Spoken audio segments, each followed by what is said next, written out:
ہمارے بہت ہی عزیز القدر دوست ڈاکٹر مفتی رشید احمد خورشید صاحب پاکستان کے ایک بہت ممتاز اور نمایاں عالم دین ہیں، اور میں یہ کہوں تو بیجا نہ ہوگا کہ نوجوان عالم دین جن کی بڑی خدمات ہیں، بہت ہی معروف دینی خاندان سے تعلق رکھتے ہیں، جامعۃ الرشید کے استاد ہیں، حدیث پڑھاتے ہیں، الغزالی یونیورسٹی کے اندر اسسٹنٹ پروفیسر ہیں، اور سیرت کے حوالے سے بہت نمایاں کام کر رہے ہیں۔ ابھی سیرت کا ان کا تیسرا بیچ شروع ہونے جا رہا ہے، اور اللہ تعالیٰ نے ان کے کام میں جو بہت نمایاں خصوصیات رکھی ہیں کہ جدید نقشوں کی مدد سے چیزیں سمجھانا، عہد حاضر پر اس کی تطبیق کرنا، موجودہ مسائل چاہے وہ معاشرتی ہوں معاشی ہوں، ان کے ساتھ سیرت کو ریلیٹ کر کے اس کے ساتھ جوڑ کے بیان کرنا، جو کہ آج کے دور کی بہت بڑی ضرورت اور اہمیت ہے۔ یہ ان کا تیسرا بیچ شروع ہونے جا رہا ہے، اور میں تو ان کے اس کام کو بہت بڑی دین کی خدمت سمجھتا ہوں۔ آج کے نوجوان کو دین کے ساتھ جوڑنا، سیرت کے ساتھ جوڑنا، اللہ اور اس کے رسول کی طرف لے کر آنا،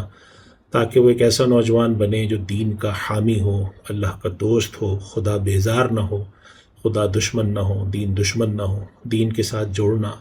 اور اس طرح کی چیزیں کرنا، جس کے نتیجے میں جب ایک نوجوان فارغ التحصیل ہو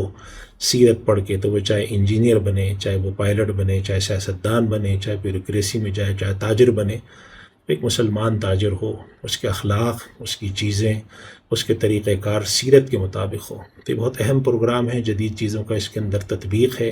محض سیرت کو اس طریقے سے پڑھانا کہ جس کے اندر تاریخ کا بیان ہو، یہ سیرت کے پڑھانے کا ایک طریقہ ہے،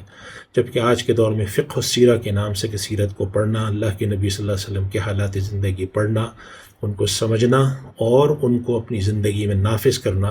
ان کی معاشرتی تطبیق، معاشرے کے ساتھ جوڑنا، عہد حاضر کے ساتھ جوڑنا، عہد حاضر کے جو جدید مسائل ہیں ان کے حوالے سے رہنمائی لینا، یہ ایک بہت بڑا کام ہے۔ اللہ تعالیٰ ان کو توفیق عطا فرمائے۔ میں تمام لوگوں سے گزارش کروں گا کہ اپنے متعلقین کو اس کی طرف متوجہ کریں۔ کوئی ضروری نہیں کہ وہ عالم دین ہو، ایک عام طالب علم ہو، عام شخص ہو، وہ بھی اس سے جڑے، ان سلسلوں سے جڑ کر دین کی سمجھ اور دین کا فہم حاصل کرے۔ اللہ تعالیٰ ان کو توفیق عطا فرمائے، اور جو یہ خدمات کر رہے ہیں اس کو قبول فرمائے۔